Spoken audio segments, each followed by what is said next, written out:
theGardenVoyeur. My name's Brian, and today what we're going to do is get our seeds that we got from Baker Creek the other day, and we had an unpacking video that we put out as far as all the good stuff that we got, and we're going to go ahead and plant them into the garden for the fall.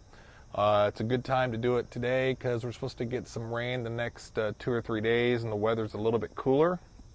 So I've got a section of the garden here that has been cleared out. We had some carrots here before, and I cleared those out a few weeks ago, and so this area is ready to go. And I think the strategy we're going to use over on this side, and I was debating whether or not I wanted to go ahead and pull my tomatoes, simply because I want an area to where I've got the lettuces growing, and then I want to just toss a really light row cover on top to prevent the butterflies, the moths, any other kind of pests from getting to the lettuces. So I don't know, we'll keep the tomato plant for now. This has been a great one for the season. The black cherry has done very well. It's started producing so much that we haven't been able to keep up with it, and some of the tomatoes have been rotting on the vine, which kind of concerns me. But anyways, I think we'll keep it for now, and I've got probably a 4-foot section wide by maybe it's 3 foot. So we got about 12 square feet to plant some of the lettuce, and I'm going to kind of intermix it with some onion that we got. So why don't we go ahead and get started. All right, so what I usually do is I get a stick. Anything really will work. And what I like to do, we've got the ground kind of ready to go already, and I just want to kind of flatten it out a little bit. And what I'm going to do is create some channels or lines that we can plant the seeds in. This will be a good spot because we'll get some late afternoon shade from the tomato plants and the house. The sun will set to that side, so these won't get too hot in the late afternoon. When it does get pretty, it'll start to bake. So what I do is I just take a stick and I just run it along the ground and make just a nice easy line.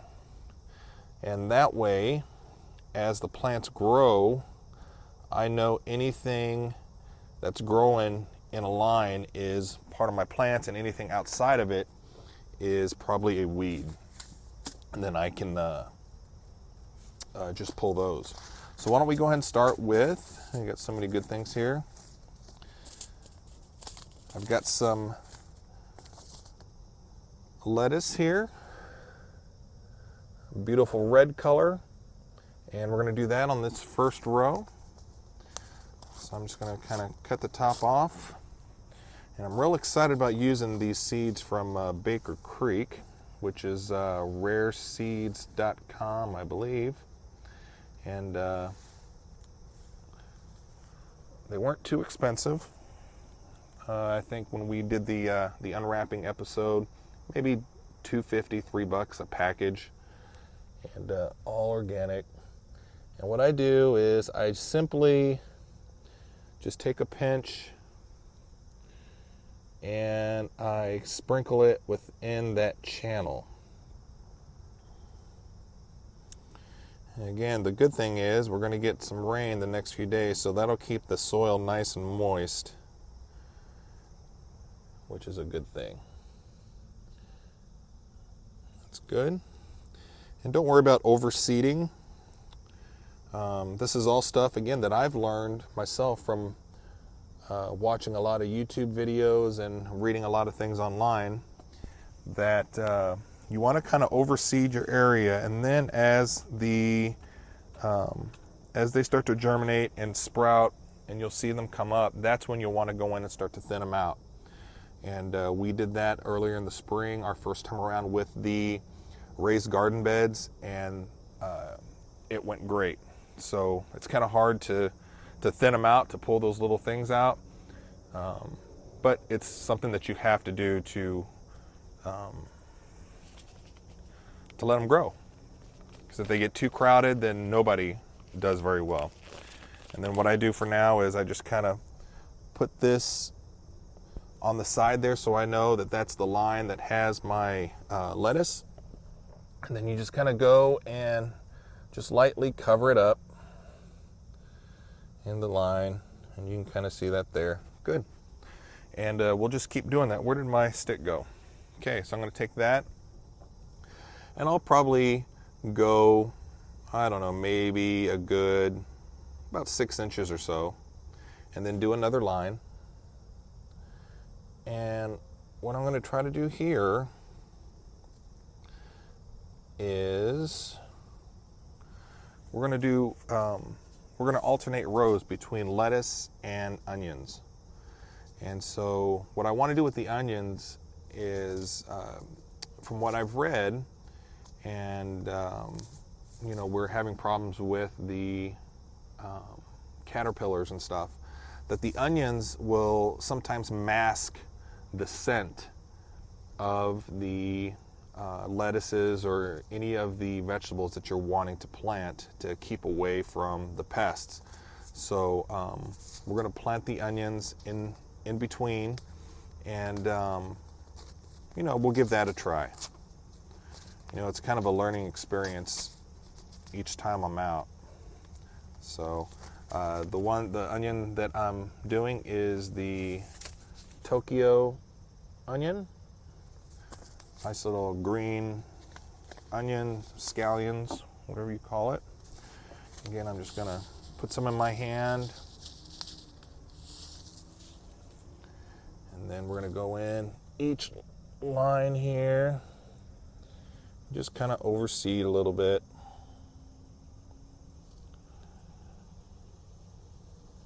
And get that in there really good. There we go. That's good. Okay, and then we go back across and we just cover it up a little bit. These seeds are real tiny, and another thing that I've learned is the tinier the seeds, the closer to the surface you want to plant them. If you plant them too deep, they're not going to sprout. So there's my green onions that are there. And why don't we try on the next one? I've got some bulk spinach that we got, $4, and that was for a full ounce. And there's the package there. And we're going to go another 6 inches. And the good thing here is, if you guys can kind of see, 6 inches might be, or 6 inches every row might be a little close, but because we were kind of doing onions, the green onions that grow straight up in between, we actually have about 12 inches between the first lettuce row and then my spinach over here. So there should be plenty of room. Go ahead and put the spinach here. These are kind of different there, a little bit bigger. You guys can see that. So I'm going to take that, and we're just going to kind of overseed again, sprinkle them in, and hopefully by the end of the week we'll see some things going. There we go. That's all done. And maybe a little bit more down this way. Okay. Put the extras back in. Don't want to waste, although I'm dropping a whole bunch. I'll roll that up. And any of the extra seeds that I have, what I'm going to do is I may check the other garden bed that I have and see if I can plant a row there as well. Or, of course, I'll give some to my now 8-year-old who loves his side of the garden over on the side of the house, his hospital garden, where we've taken some of our bad plants or things that have bolted, and he'll take them over to his side and care for them. So he kind of likes that. So why don't we do another row?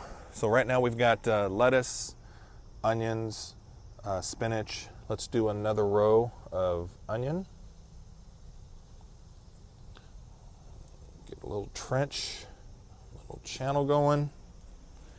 And this time, instead of the Tokyo lettuce, we're going to go with this Red of Florence onion. And be interesting. I've never even heard of these. I thought they were interesting, so we're going to give them a try.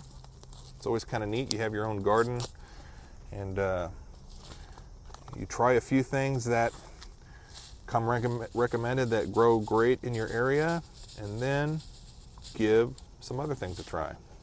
And that's what we're going to do. Again, so there's those seeds. Those are kind of cool looking. Little black pebbles. And we're going to go through and spread those out.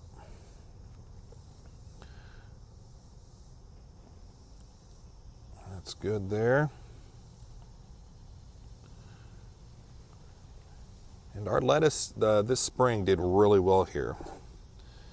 So I'm looking forward to getting a nice fall crop. And we'll just cover that up a little bit. And I'm going to fold that over. And if you remember in the last episode, or 2 episodes ago, when we opened up the seed pack from the mailer, we had those copper nameplates that came with it. And what I'll do is I'll come back out later on and fill those out and then put them in here. I usually will take a picture of the garden bed after I plant, and then I'll annotate on there what I've planted. So I've got that in my Evernote, which is a great app. I highly recommend it for people that like to keep notes and keep things organized. But I thought the copper plate name tags would look kind of cute in the garden. So we had the onions there, and we have one more, the Merlot lettuce, or I believe this was the Galactic lettuce. And that was a recommendation off of the Missouri Botanical Garden website. So they said that that grows very well around here. So I do want to make sure that I grow some things that do well, because you want some success. So where did I put my little stick? Here it is. Okay, so we've got another channel we're going to go in and do. Nice little channel going. Looks like I got a stray carrot that's kind of growing there, so I'm going to pull that out. Let's get our Merlot lettuce. And this is a light colored seed. You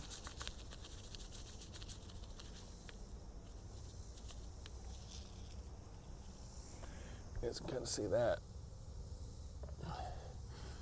So let's go through and seed this through.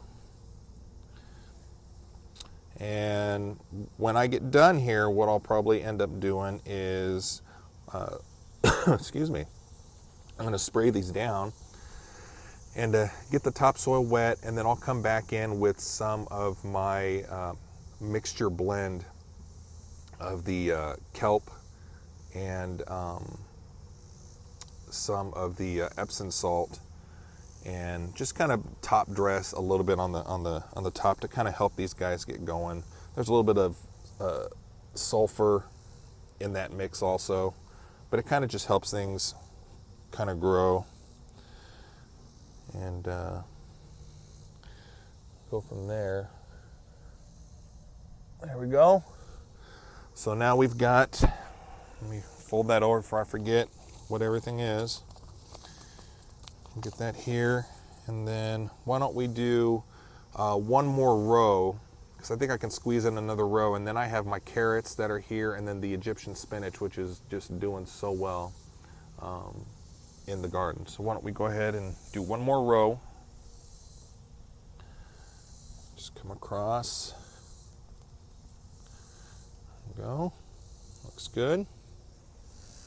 And why don't we go back and do some of the Tokyo onions. And what I'll do is I'm just going to swap the unopened packet,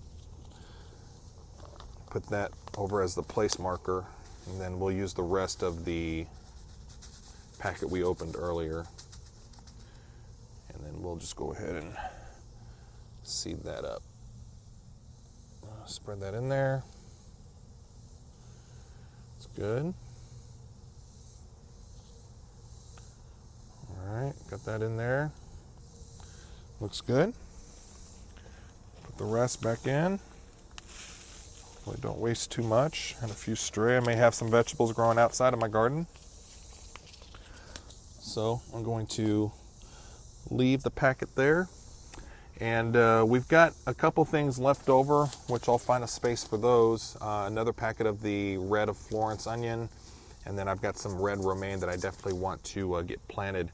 So I will find some more room for those. But right now, why don't we go ahead and get to watering and hopefully get back inside before the rain starts to hit.